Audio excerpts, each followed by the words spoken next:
Bonjour à toutes et à tous, Stéphane Malmin des services techniques d'Autodesk.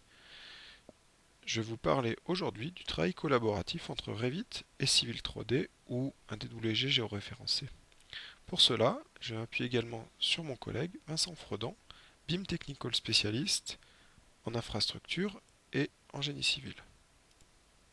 Donc en effet, comment travailler avec un WG géoréférencé sachant que Revit est limité à 20 miles? Pour cela, il faut créer deux fichiers Revit, un pour le site, un autre pour le bâtiment. Je vais vous montrer les manipulations.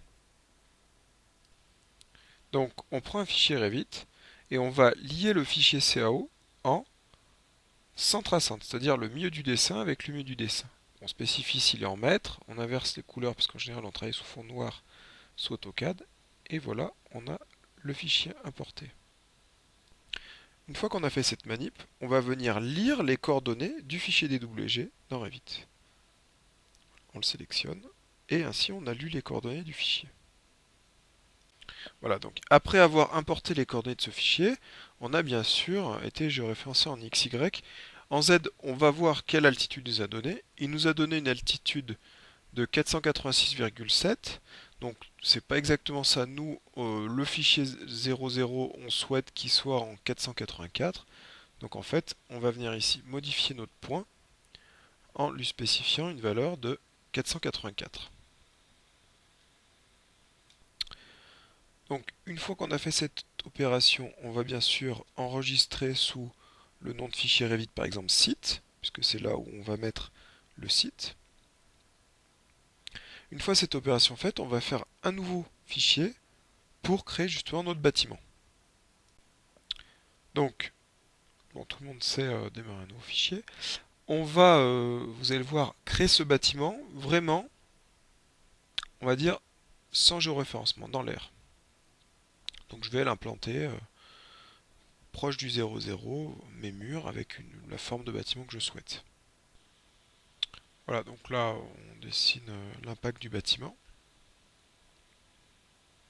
Voilà, donc une fois que j'ai dessiné mon bâtiment, du moins à la face d'implantation, j'ouvre mon fichier à nouveau site, et là je viens lier mon fichier bâtiment. D'accord, donc lier, donc centre à centre. Donc j'ai mon bâtiment. Donc là, je vais positionner mon bâtiment tel qu'il est en réalité sur ma parcelle. Donc tout le monde comprend que ça c'était le carré où j'avais le droit a priori d'implanter mon bâtiment.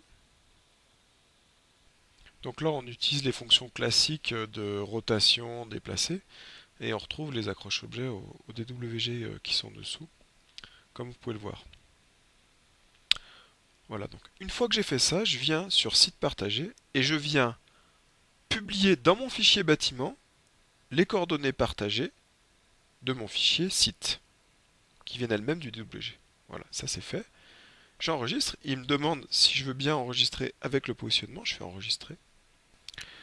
Donc, une fois qu'on a fait ça, j'ouvre à nouveau mon fichier bâtiment. Et là, ce que je peux faire si je le souhaite, je peux lier mon fichier de l'eau géoréférencé 1, et là je choisis à l'emplacement partagé. Et ainsi il tombe exactement au bon endroit.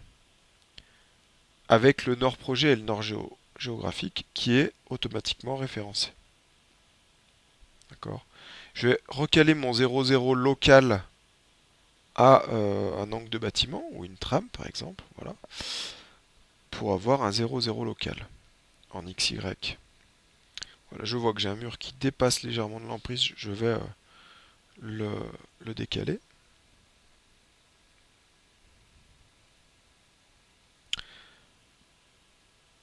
Et on va vérifier les codes de coordonnées, donc d'un point sous Revit, et la même chose sous Civil. Voilà, pour le voir un petit peu mieux, j'ai mis les coordonnées les uns au-dessus des autres sous cet élément et on voit que on est exactement au même point. Nous allons faire la même vérification verticalement et on voit qu'on est également calé au même point. Nous allons maintenant nous intéresser à l'import de topo. Donc il y a plusieurs choix, soit en LandXML via l'onglet Site Designer, soit via l'onglet Volume et Site Surface Topo à partir d'un fichier 3D, soit à partir d'un fichier .xyz de type CSV ou texte. Nous pouvons aussi utiliser l'intégration directe avec Civil 3D via les extensions Pont, ou utiliser l'extension Route et Terrain qui va lire du LandXML dans l'extension Pont. Par contre, il faut aussi un tracé routier, ce qui n'est pas notre cas dans cet exemple. Donc nous allons utiliser le LandXML de l'onglet Site Designer. Donc on vient pointer sur le LandXML, on choisit intégration par survey point, par point topo on va dire. On choisit à quelle phase on doit attribuer l'élément, et ainsi le topo est importé. Si je me mets en élévation sud, on voit. Donc en fait, le topo il est toujours importé en valeur absolue, peu importe le 00 local. Donc en fait c'est pour ça qu'on voit que c'est calé directement. Donc maintenant on va s'intéresser à comment exporter le bâtiment de manière géoréférencée pour l'insérer dans d'autres softs. Donc par exemple en Civil 3D ou autre. Donc on va venir sur exporter, on va prendre les options pour choisir des solides, en mettre, aux coordonnées partagées, et bien sûr choisir par exemple le format d'AutoCAD. Si on exporte aussi en Navisworks, on a le choix aussi d'être en coordonnées soit locales, soit partagées, suivant les éléments. Donc voilà, je vais dupliquer la vue pour enlever à l'affichage mon élément topo, puisqu'on va l'envoyer vers Civil, le topo existe déjà dans Civil.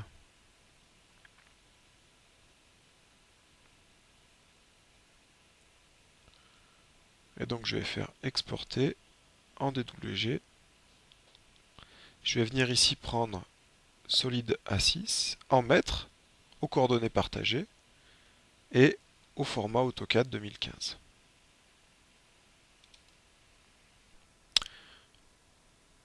Donc si on passe à Civil, donc là je vais juste faire un X-Refage du bâtiment DWG que j'ai créé au 00. On le voit positionné, donc si je me mets en réaliste pour le voir un petit peu mieux, voilà, on voit qu'on est bien raccord avec les traits initiaux. Pour d'autres informations sur le BIM et les outils Autodesk, je vous invite à nous suivre sur Village BIM.